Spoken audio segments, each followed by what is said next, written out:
Starting on Thursday Night Football, the New York Jets, for the first time in 5 years, beat the New England Patriots.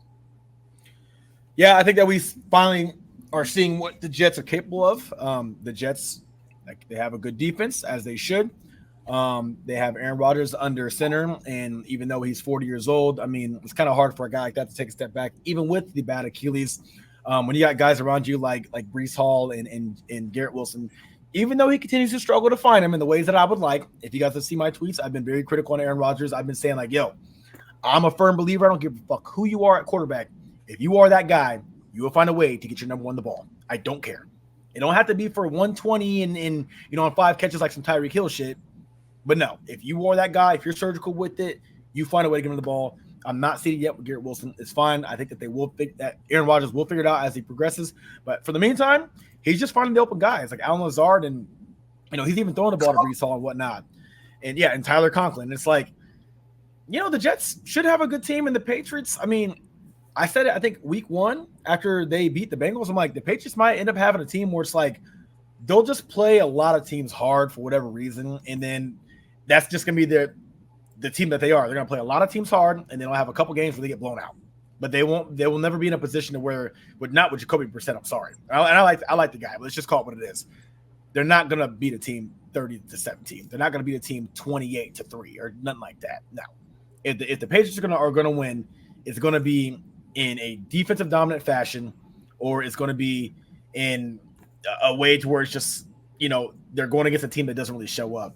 But I mean, all in all, expected for sure, 100%. I think the Jets are a good team, and I think that as long as they stay healthy, they're going to be a playoff team.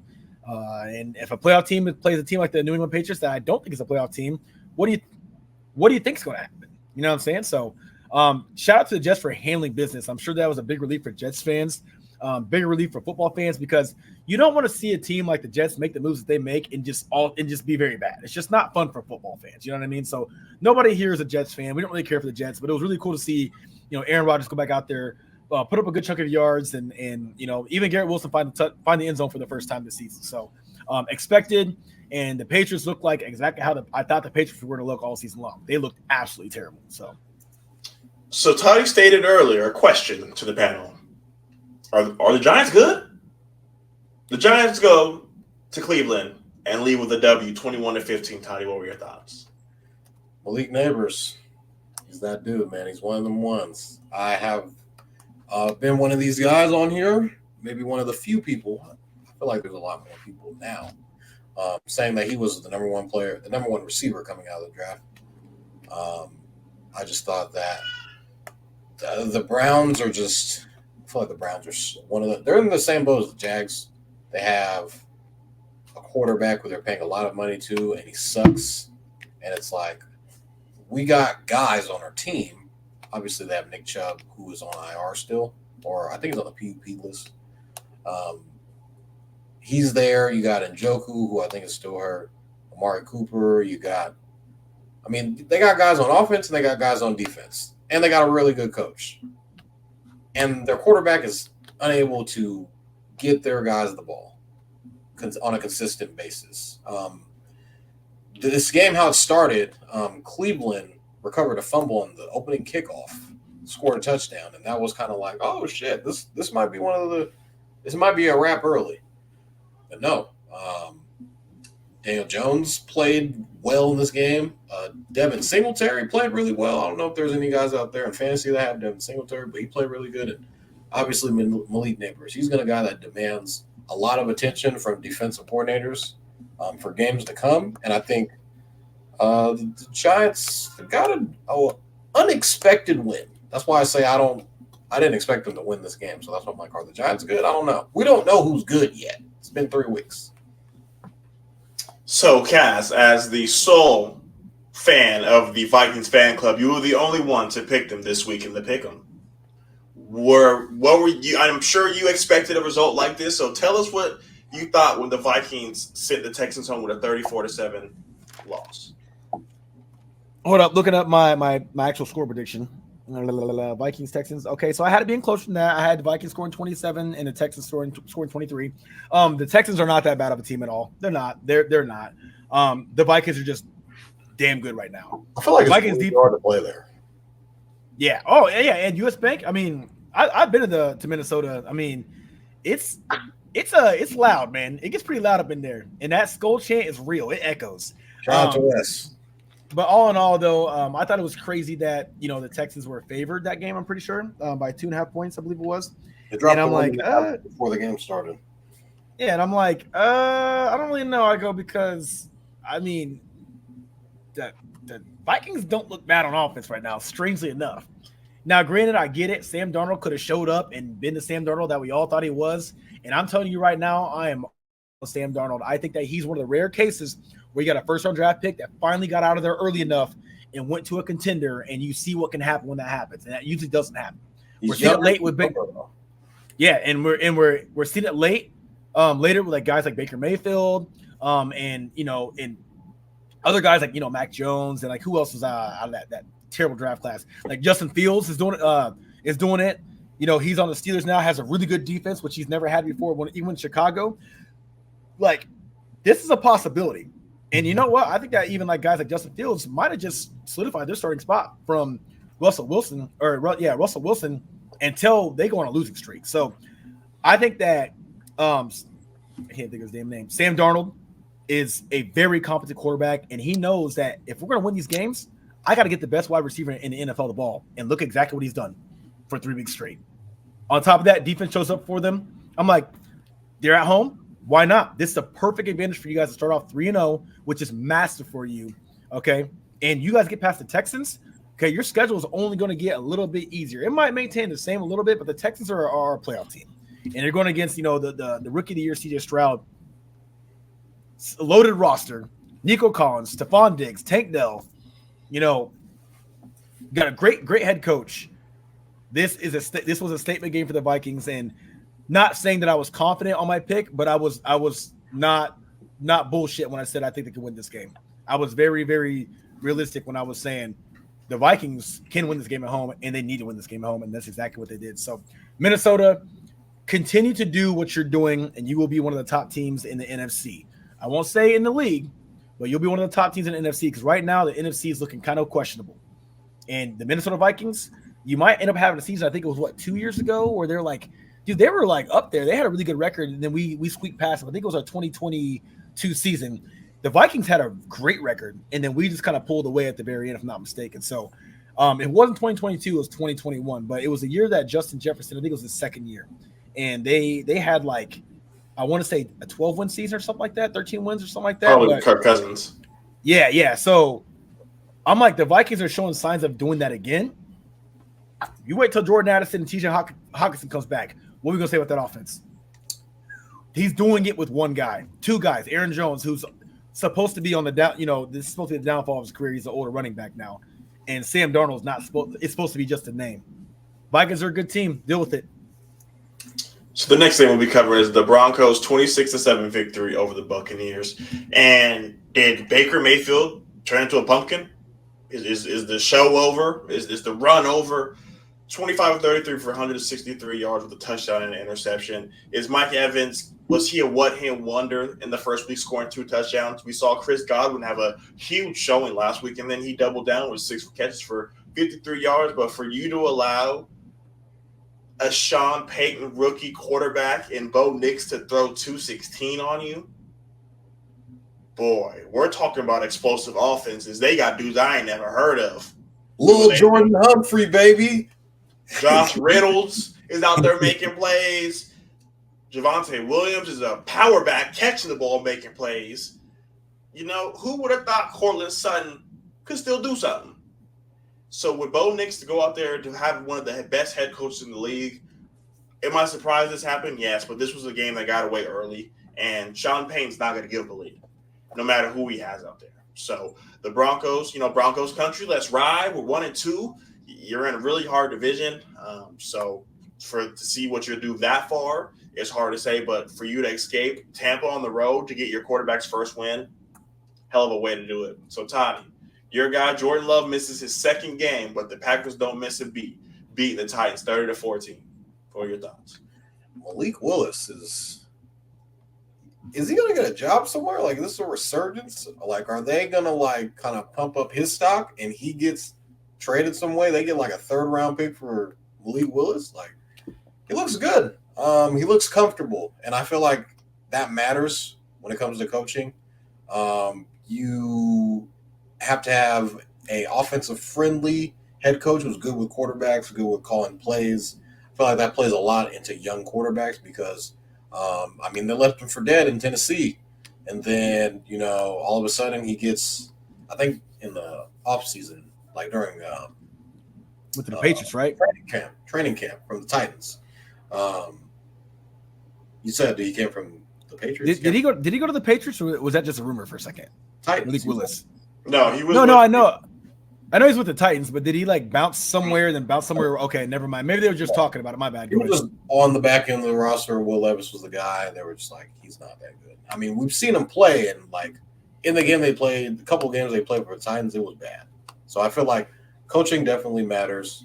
Mike LaFleur is one of the better head coaches in the NFL. And I said Mike, it's Matt LaFleur. One of the better coaches in the NFL. He just makes it look easy for him. He's a guy who could run, can extend plays, and he looks good. I mean, they haven't lost. I felt like in both games that Malik Willis was going to play, thought they would be 0-2. They're 2-0 now. Jordan Love's going to be coming back. He's already practicing now, so it's looking like Jordan Love's going to be coming back within the next week or two. And they didn't miss a beat. So, I mean, Levis, man, we need to be better. Mason Rudolph needs to play next week. It's getting to the point where it's like, all right, like it's an open competition right now. So, I mean, like, do we start looking at other guys to come back? Like, do we bring Ryan Tannehill back? Do we look at somewhere in the offseason? Do we trade for Bryce Young? I mean, like, these are conversations that you could start to look at and like, hey, we got the guys to do it. I just need my quarterback to be able to make the throws. And Levis has not proven to be able to make those throws. And it's looking. Man got a message for you, Toddy. Marcellus says we're doomed as a Tennessee Titan fan. Yeah. I think he's talking about the Niners. But Levis, I think you got like another week or two, buddy. If we start seeing the same thing, you're cooked. You're cooked. I saw like somebody said, or Will Levis has more memes than touchdown passes on, which is pretty crazy. So every week it's a new photo, man. It's sad to see. So, hey, I want to say this. I do want to say this about Malik Willis. You heard what I just said about highly scouted quarterbacks. Okay, going to bad teams and he just get left for dead. You see what happens when you surround him with certain guys. I'm just saying he could be another one. I think you made a good point when you said, is he going to be a potential starter someday again, or maybe like a backup for a really, really good team? Like I could foresee it because again, he was just a name. He was a guy who wasn't NFL ready. Will Levis came in and took the show, and now all of a sudden he went out there and played phenomenal when he had guys around him that can make plays. Something's got to give when you see that happen. So, I mean, we might start to see a transition in the NFL when it comes to these young guys not getting the true opportunities on these crappy teams, get chances elsewhere on teams that have a good roster. So, good point on that. So, Kaz, we'll swing to you next. The Los Angeles Chargers lose to the Pittsburgh Steelers 20-10. What were your thoughts? Their whole team died. Rashawn Slater out for a few weeks. Joe Alt, arguably one of the best tackles in the NFL. As of right now, he was playing as the best tackle in the NFL. He's out for a few weeks with the MCL sprain. Justin Herbert, high ankle sprain. He was already hurt before that. And then you got guys like Nick Bosa, who went out, I think, like in the first – or Joey Bosa, not Nick. Whatever, same thing, right? Both of them big, goofy looking motherfuckers, right? Anyways, you got Joey Bosa going out. I believe he went out in the first quarter, first half. So yeah, it was very early. Yeah, and then to top it off, Derwin James gets suspended, okay, for dirty play, I think it was. So the Chargers, if you're going to beat a team like the Pittsburgh Steelers, who's going to hold you to probably less than 20 points on the regs, you got to be able to put up points, and you can't do that without your starting quarterback and two of your two best linemen who are really good linemen. Rashawn Slater is not a joke of a lineman at all, and obviously, like I said, Joe All is at the time was the best tackle in football, and then expect you to win. So it was just a bad break for the Chargers. That's all. I think that if they have these guys back, they win that game. I do think it still stays very close, maybe within like 1 or 2 points, but again, defense. The Steelers have been a defensive dominant team since I can remember, man. Since I was a kid. And I mean, I'm about 55 years older than y'all, so this is way back in the day. So the Steelers' whole identity has always been defense, always will be defense. Mike Tomlin always finds ways to win games and finish with a positive record, or at least at the time when it was possible to go 8-8 record. They had an advantage, took full advantage of it. Justin Fields 3-0. What more can I say? That's it. Moving on to the Seahawks defeating the Dolphins 24-3. Kaz painted this picture perfectly. You got to have a solid backup. With Tua's history, you got to have something in place. I know last year you had a backup in Mike White, I believe, because you had him in the last year. He puts together 17 healthy games, and you say to yourself, he's okay. We don't need a backup quarterback. You know what, Snoop, come on over. You know, Skyler, you can stay. You started a playoff game for us. He can't even get the ball to guys. You have arguably 2 fastest receivers in the NFL, and you can't get them the ball. When they're loading the box on HN, they're begging him to throw the football. And he just can't do it. So it's really sad to see Skyler go out the way he did. And then for him to get hurt, it's just a slunderfuck of things that are going on out there. But the Seahawks are legit. And I've been telling y'all this before the year Tom started. Look at Tiny Face. He know. Every time I announce the Seahawks, I say NFC West champs. Because that's how it is. One of the best young corner duels in the world. Geno is letting them know that. He didn't write back, and it wasn't a fluke. For him to throw for 289 yards, 1 touchdown, he's doing his thing. DK Metcalf, you heard nothing but every other receiver this summer getting paid. People are talking about, where's DK Metcalf? And he's out there showing early in the season that he's still one of the guys, but he's going to have to pay it again. So I'm just saying, everyone's been forgetting about the DK Metcalf of the world. So to see him flourish with this new coaching system in play, I'm excited to see it. And the Seahawks are a real threat. Talking about teams that are not a real threat, neither of these teams are a real threat. In the Indianapolis Colts and the Chicago Bears, the Colts beat the Bears 21-16, Toddy, with a top 15 quarterback in Caleb Williams. What were your thoughts? I thought both quarterbacks made some what the fuck throws. I'll start with AR. AR had a really bad interception in the end zone where it was just like, why are we even thinking about throwing this? Kevin can attest to this because this is fantasy quarterback who I'm talking about. He is missing, like, guys are wide open and he's just sailing the ball. And I'm just like, bro, this is not good.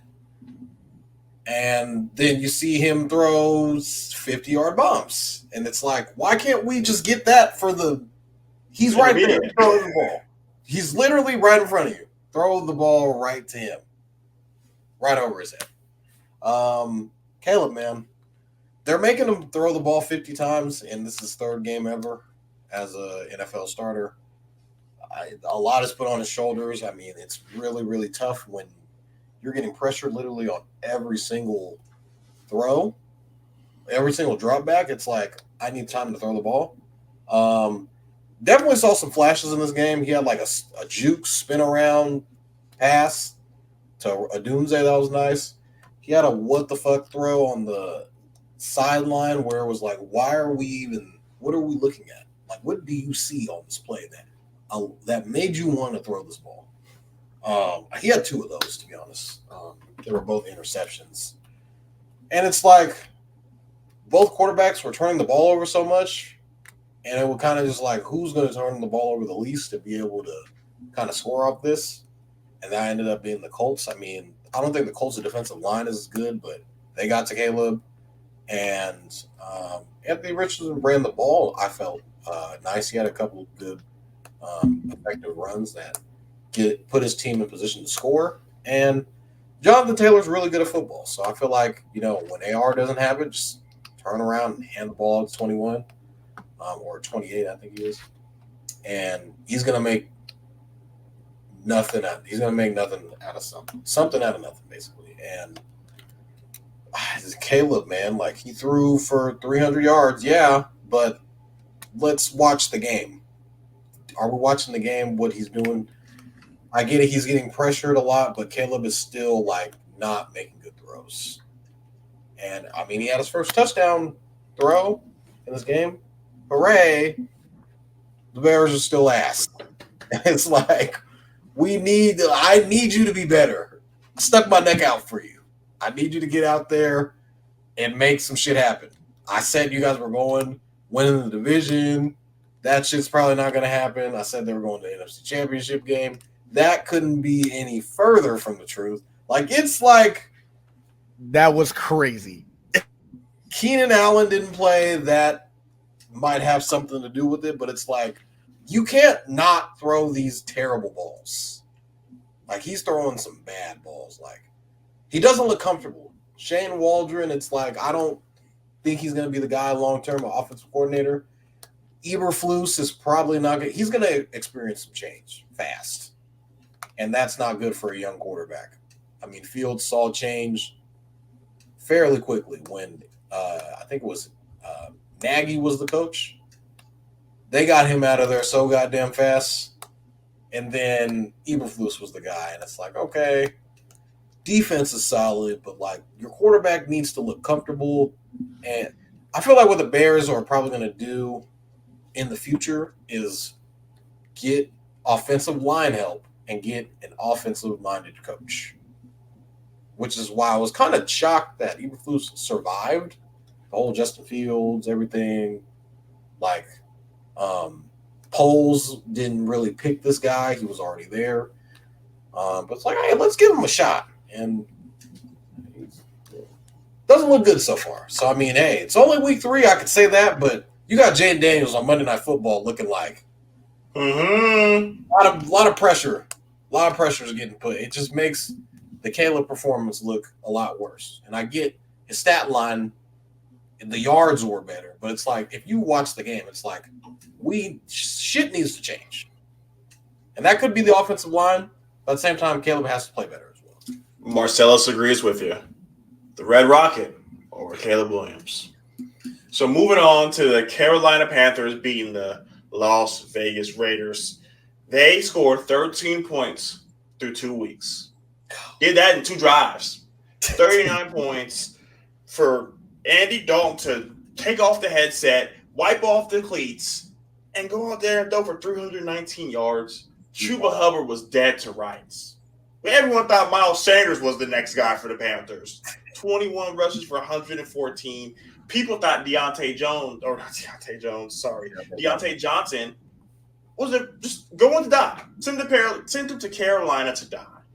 Resurged his career. 8 catches for 122 yards and found the end zone.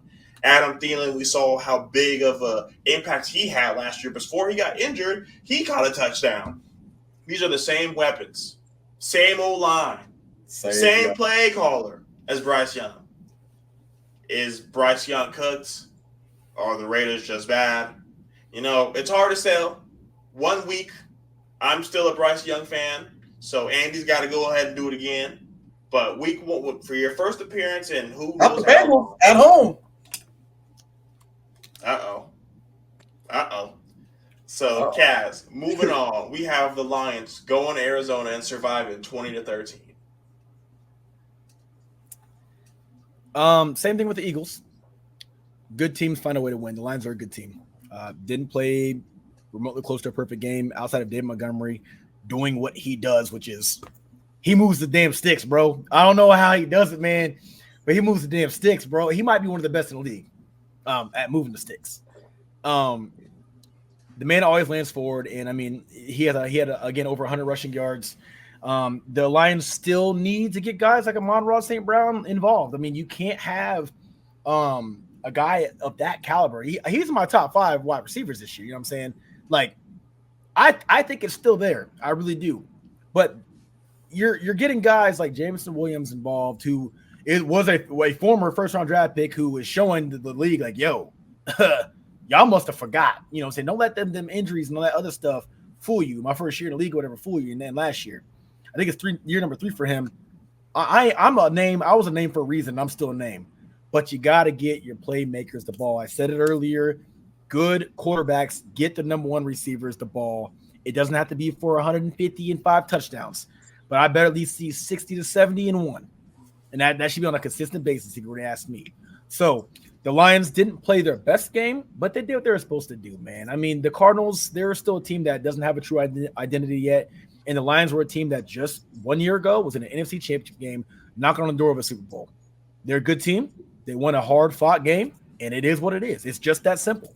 You're not going to go out there. I mean, look at even Kansas City. Like, they're not going out there just rolling teams left and right. They're squeaking by every week. Like, they're just getting by. But being 3-0 is a big deal. Being 2-1 is a big deal.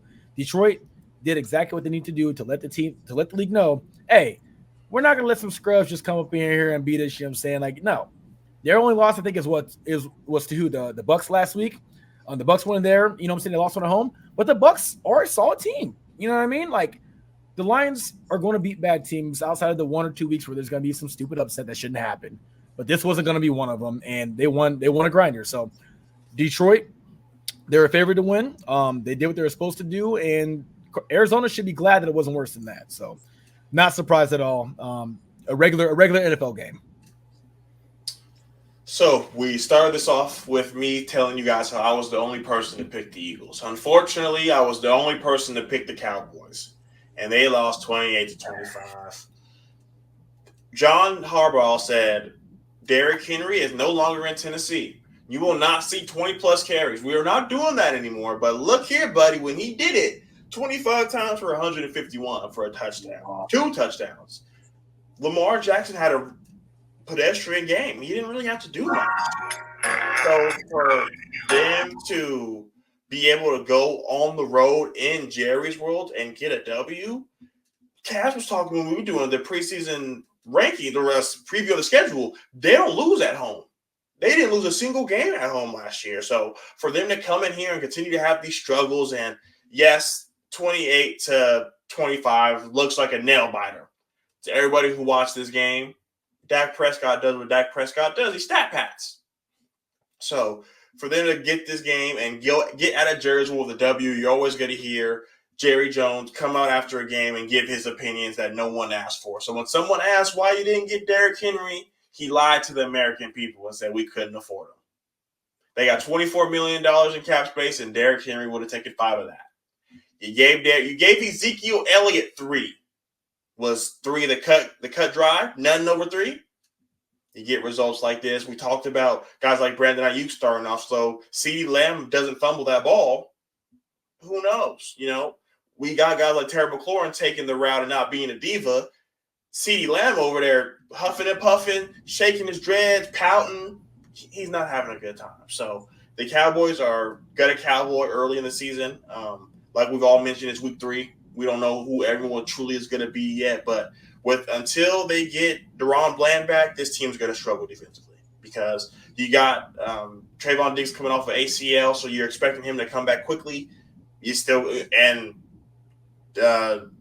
Lawrence is a rotational player now. You know, last year he was all on the mic screaming his thing, and they're now to have to solely focus on Micah, and they're taking him out of the game.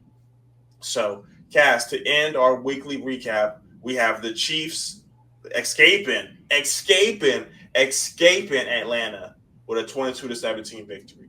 What were your thoughts? No Travis Kelce.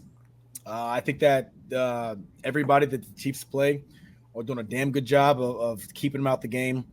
He's like 35 years old, so I mean he's gonna have continuous, poor performances. I don't think that he's not as bad as being non-existent the way he's been, but I think that's been a lot of defensive schemes is to completely eliminate him and do what you can to contain guys like Rashee Rice and Xavier Worthy, and no what's his name, the running back. Brown? Nope, Hollywood Brown. Isaiah Pacheco. I thank you, Lord. My God, so much football going on. I can't even collect. I don't know ball. I was gonna say Jamal Charles, but anyways, Yeah, no Isaiah Pacheco, which is a big deal. They run with who? What's his name? Carson Steele. They do sign Kareem Hunt. I'm not even sure if he even saw any action. I did not watch a majority of this game. I kind of got a glimpse of it. But the Chiefs are a good team, and they just went against the Falcons that just beat our team, who I believe were a good team.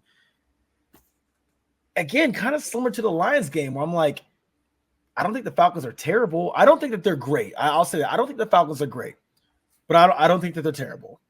And I just think that the Chiefs are getting away with these wins, and they may not be a team that's going to put up, 40, 50 points a game like how the Saints started the season off for whatever reason, but good teams find a way to win, and what better team than the defending Super Bowl champions and, the multiple Super champions that has been led by Patrick Mahomes. How you win doesn't matter. Just win. So I think that a lot of the times the Chiefs are just showing up and they're playing. They're like almost like just figuring out, trying some new things, seeing what really works for them. And I think that they're doing it because they know that they can win these games while doing that. Okay. I'm not sure. They had the Ravens week 1, week 2. Who they have again? Week 2. You guys remember? The Bengals week 2. And then week 3, you have the Atlanta Falcons. I'm not saying that they're going into these games and just saying, hey, let's just kind of play mediocre football and just, play around with them. But I think if you're going to take advantage of your new weapons early and try to find out what you're going to do moving forward to go toward another championship, you got to try these things at some point. And I'd much rather try the new things out in the beginning of the season and still get wins versus later on in the season when it's critical, it's critical time and you need to win. So the Chiefs, I mean, they're just well coached. Everybody knows the refs usually sway their way. They did it this last game. They've done it every week so far. I mean, let's just call it what it is. But they're still winning games. And if you want to beat the Chiefs, you got to put your foot on their throat. I mean, you just got to. You're not going to win a close game against Kansas City unless it's going to come down to a Harrison Butker missed field goal or, I don't know, a botched snap or something crazy like that. But bone on bone, you're not taking down the Kansas City Chiefs. They're too loaded on offense and defense. They just are right now. So Chiefs were supposed to win that game. They did win that game.